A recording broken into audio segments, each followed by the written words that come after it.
Good morning বন্ধুরা, welcome back to my channel. আশা করব তোমরা সবাই খুব ভালো আছো। আমিও কিন্তু বেশ ভালো আছি। সকালে ঘুম থেকে উঠে ফ্রেশ হয়ে নিয়ে চায়ের জল বসিয়ে দিয়েছি। শুধু চা না, জলেরও আছে, মানে গরম জল যে মিশিয়ে খাবো সেই জলটাও আছে। যতক্ষণে ওটা ফুটছে ততক্ষণে আমি এদিকে একটু গ্লিসারিন মুখে হাতে মেখে নেব, আর তারপরে একটু সানস্ক্রিন দিয়ে নেব। আবার একটু ঠান্ডাটা হালকা হালকা পড়ছে। দুদিন আগে তো একদম গরম পড়ে গিয়েছিল, আবার ঠান্ডাটা পড়েছে, তো মুখে প্রচণ্ড টান ধরছে, ওই জন্য গ্লিসারিনটা দিয়ে নিচ্ছি। তারপরে এই দেখো আমার সানস্ক্রিনের কি অবস্থা, দেখেছো? শেষ হয়ে গেছে। তো শেষ হয়ে গেলে আমি মাঝখান থেকে এইভাবে কেটে নিই। মাঝখান থেকে কেটে নিলে আমার প্রায় মানে 5 থেকে 6 দিন চলে যায়, এতটাই থাকে মুখের কাছে, এতটা জমে থাকে যেটা এমনিতে বেরোয় না, মানে না কাটলে ওটা আর বেরোবে না, ওটা ফেলে দিতে হবে।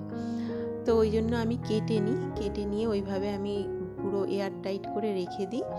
দিব্যি আমার 6 থেকে 7 দিন চলে যায়। তো চলো, আমি দেখো ঘুম থেকে উঠেই আগে প্রাণায়াম করতাম, কিন্তু এখন না সেটা আর হচ্ছে না, কারণ বাবানকে একটু তাড়াতাড়ি ওর বাবা উঠিয়ে পড়তে বসাচ্ছে, আর স্যারেরাও পড়াতে চলে আসছে তাড়াতাড়ি। বাবানের যেহেতু পড়ার মধ্যে ঢুকে যেতে হচ্ছে ওকে পুরো, তো চাটা ওদেরকে না দিলে কেমন একটা লাগছে না, ওই কারণে আগে ওদেরকে চা জলটা দিয়ে, আর চাটা যেহেতু বানিয়ে নিচ্ছি ওই জন্য আমিও খেয়ে নিচ্ছি।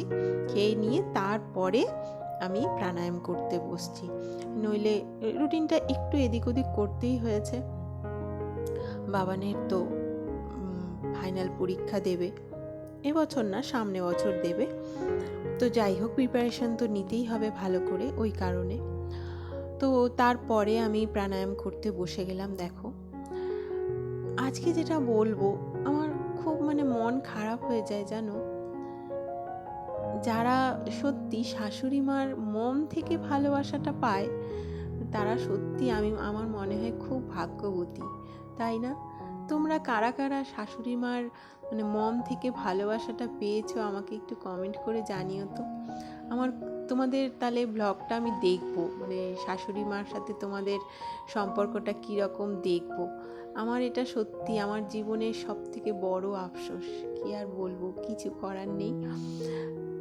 তো যাই হোক, আমি আশেপাশে মন থেকে ভালোবাসতে হবে এখন, যারা একটুখানি হাইফাই না, যারা একটুখানি হাই কোয়ালিটির, একটু কি বলবো, স্ট্যাটাস বজায় রাখতে চায়, তারা কিন্তু দেখবে মন থেকে ভালোবাসে না বৌমাকে, কিন্তু লোকের মাঝে দেখায় যে বৌমাদের তুই তুই করে বলে।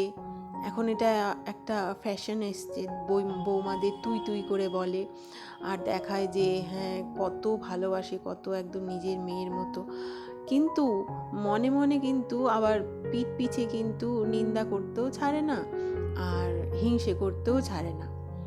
তো একদম মেয়ের মতন কজন ভালোবাসে, আমার তো মনে হয় 100 জনেও একজন পাওয়া যাবে না, 1000 জনে হয়তো একজন পাওয়া যেতে পারে, যে বৌমাদের শ্বশুরের ভালোবাসা পাওয়া যায়, শ্বশুর দেওর এদের ভালোবাসা কিন্তু পাওয়া যায়, কিন্তু শাশুড়ির ভালোবাসা মন থেকে পাওয়া, এটা আমার মনে হয় খুবই কি বলবো, টাফ একটা জিনিস, দুষ্প্রাপ্য একটা জিনিস, আমার তো তাই মনে হয়। তো যাই হোক, দেখো ওইদিকে আমি চিড়ের পোলাও করলাম বাবানের জন্যে। চিড়ের পোলাও আবার ওর বাবা অতটা ভালোবাসে না, ওই কারণে বেশি করিনি, অল্প করে করেছি। আমি অল্প একটুখানি খাবো, 2 চামচ খাবো, আর ওর বাবার জন্য আবার রুটি করছি। আমি আবার রুটিও খেয়ে নেবো, একটা রুটি খাবো আর অল্প একটু চিড়ের পোলাও খাবো। বাবান শুধু চিড়ের পোলাও খাবে, ওর বাবা শুধু রুটি খাবে। তো চট করে নিচ্ছি, আবার আটাটা একবারে মেখে নিলাম, রাতেও আমার হয়ে যাবে। তো রুটির সাথে আর কিছু করব না, ওই যে খেজুরের যে ঝোলা গুড় আছে সেই দিয়ে আজকে রুটিটা খাবো, আর কলা দেবো সাথে, ডিম সেদ্ধ যদি খেতে চাই তাহলে বসাবো। চটপট করে নিই। মানে আমি একা হাতে কি সুন্দর ম্যানেজ করতে শিখে গেছি। আমার না খুব নিজের প্রতি খুব অবাক লাগে আর খুব প্লিজড হয়ে যাই আমি, যে প্রথম দিকে একদম আমি কাজ করতেই পারতাম না। খুবই অল্প বয়সে বিয়ে হয়েছে আমার, আর পড়তে পড়তে বিয়ে হয়ে গেছে। কাজ যে শেখার আমি তো সেই সুযোগটাই পাইনি। কিন্তু একটু যদি ধৈর্য ধরতো সবাই, তাহলে কিন্তু আমি এইরকম কাজটা এইরকম পারফেক্টভাবে সংসার করাটা মানে দেখাতে পারতাম। যাই হোক, আফসোস করে লাভ নেই। তো এখন আমি কি সুন্দর পারফেক্টভাবে সব কিছু গুছিয়ে চলতে পারি, আমার নিজের ওপরেই খুব অবাক হয়ে যাই আমি, আর খুব খুশিও হই, খুব ভালোও লাগে। তো এই দেখো, সবাই মিলে বসে পড়েছি, খাওয়া দাওয়াটা সেরে নেব, তারপরে আবার বাদবাকি কাজগুলো করব। আর আজকে একটুখানি মেলাতে যাব। সেদিন তো মেলা দেখিনি, শুধু পুজো দিয়ে চলে এসেছিলাম। আজকে মেলাতে যাব, এই কারণে একটু তাড়াহুড়োও করছি। আর মেলাতে যাব জানো তো, মানে বিকেলবেলা যাব। মেলা যদিও রাত্রি না হলে ভালো লাগে না, কিন্তু তাও বিকেলবেলা যাব। ওর বাবা বলল নইলে সন্ধে করে গেলে অনেকটাই রাত হয়ে যাবে ফিরতে, আর বাবানের পড়াটাও নষ্ট হবে, তো কামাই হয়ে যাবে। তো ওই কারণে বলল যে বিকেল বিকেল বেরোবো। ঠিকই আছে, বিকেল বিকেলই বেরোবো, আস্তে আস্তে তো সন্ধে হয়েই যাবে, সন্ধেটাও একটুখানি দেখেই নেব। আর এই দেখো, আমার ঘি বলছি, সর পুরো এক বাটি হয়ে গেছে। তো সরটা আজকে আমাকে ঘি করতেই হবে, নইলে নষ্ট হয়ে যাবে। তো ওই কারণে আর একটা অন্য বাটিতে সর তুলে রেখে দিলাম। আর এইদিকে এই সরগুলো আমি বসিয়ে দিয়েছি, এটা ঘি করে নেব। আর ওইদিকে দুধটা দিয়ে আবার পনির করে নেব। দুধটাও বসিয়ে দিলাম, দুটো দুধই আমি দিয়ে দেবো, দিয়ে লেবু চেপে ওটা দিয়ে পনির করে নেব। আর এইটা তো ঘি করব। দেখেছো কালারটা কি সুন্দর পাল্টে পাল্টে যাচ্ছে। আমার যে কি নিজেকে বললাম না, এত প্লিজড হয়ে যাই আমি নিজের ওপরে, যে এত সুন্দর একটা মানে খাবার, এত খাঁটি ঘিটা আমি নিজে বাড়িতে করে সবাইকে যে খাওয়াতে পারছি, আমার যে কি ভালো লাগে। এই দেখো, এই কাশনিগুলো বললো একটু রাখো, খুব সুন্দর গন্ধ বেরোচ্ছে, সারা ঘর করছে ঘিয়ের গন্ধে। আর ছুটি আছে তো, তো বললো যে গরম ভাতের সাথে এটা খাবো, একটু রেখে দিও। তো ওই জন্য ঢেকে রেখে দেবো, ওইটা দিয়েও গরম ভাত দিয়ে খাবে। আর এদিকে পনির করব। এদিকে চাল মগজ, এই দেখো চাল মগজটা আমি শুকনো অবস্থায় বেটে রেখে দিই, বয়ামে রেখে দিই, যতটা প্রয়োজন পড়ে। যেমন 1 চামচ আজকে বার করে নিয়েছি, দেখো পনির করব। এর আগের দিনে যে পনির করে রেখেছিলাম, সেই পনিরটা আজকে আমি করব। তো ওর মধ্যে 3টে কাজু দিয়েছি, বড় বড় কাজু, ওই জন্য 3টেই দিয়েছি। তো এটা আমি আদা আর লঙ্কা আর লবণ দিয়েছি, বেটে নেব।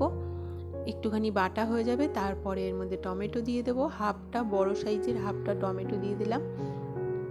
এই দেখো, এটা আগের দিন মানে 2-3 দিন আগে পনিরটা করে রেখেছিলাম, সেই পনিরটা আজকে করে নিচ্ছি।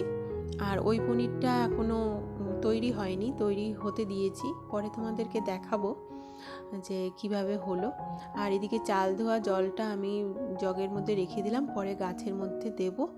ভাত বসিয়ে দিলাম, শুধু পনিরের তরকারি আর ভাত করব।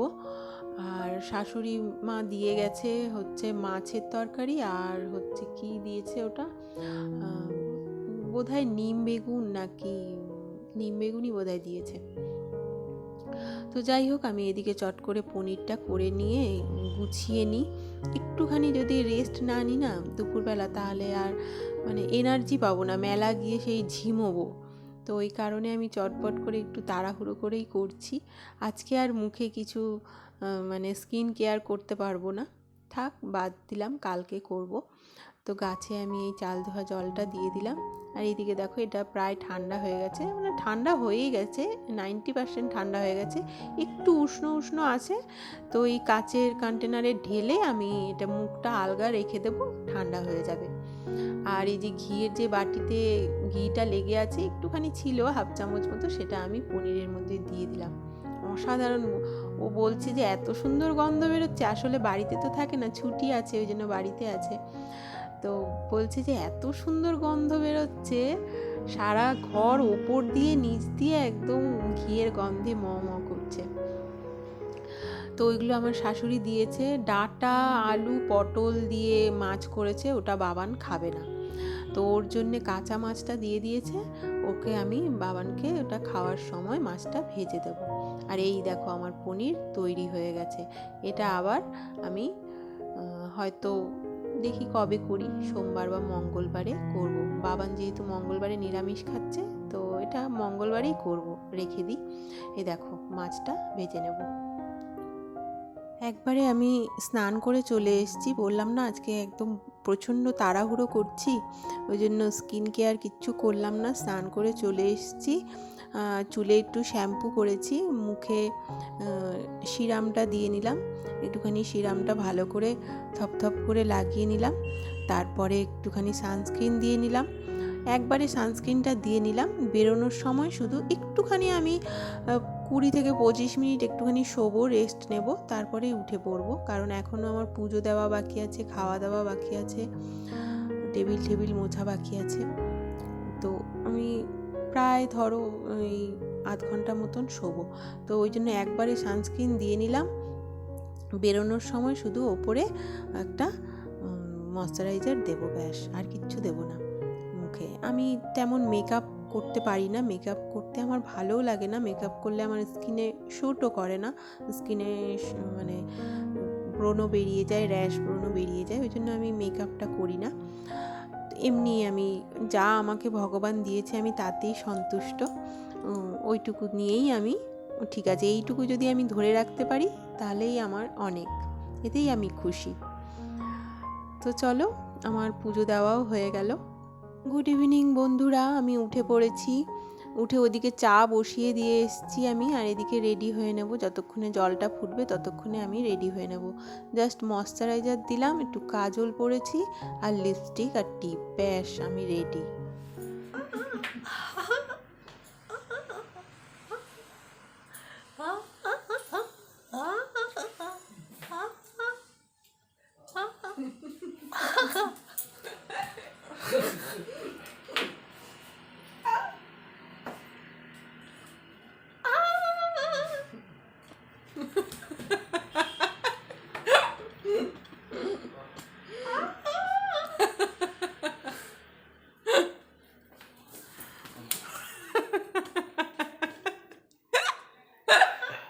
দেখেছো তো বাবান কেমন বদমাশি করে, কিছুতেই ক্যামেরার সামনে আসবে না, সমানে আড়াল থেকে বদমাশি করে যাবে।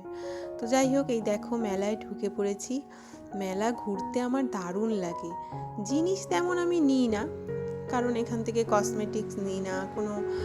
আগে চুড়ি নিতাম খুব, এখন সেটাও আর নিই না। তবে মেলা ঘুরতে খুব ভালো লাগে, নিই না একদম কিছু নিই না বললে চলবে না, এখন সংসারের জিনিস বেশি নিই, সংসারই হয়ে গেছি তাই না, সংসারের জিনিস বেশি নিই। তো নিজের জন্য নেব কিছু, দেখি কি নিই, পরে তোমাদের অবশ্যই দেখাবো, শেয়ার করব।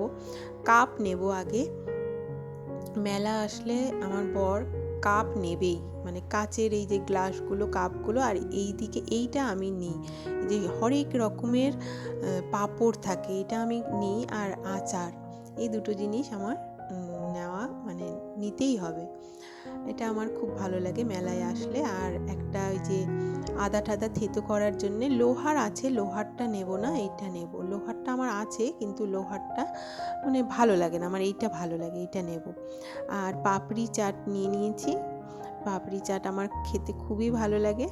তো চলো, আজকের ভিডিও আমি এখানেই শেষ করব। তোমরা সবাই খুব ভালো থেকো, সুস্থ থেকো, দেখা হচ্ছে নেক্সট ভিডিওতে। আর যদি ভিডিওটা একটুও ভালো লেগে থাকে তাহলে প্লিজ একটা লাইক দিও, আমার চ্যানেলটিকে সাবস্ক্রাইব করে আমার পাশে থেকো।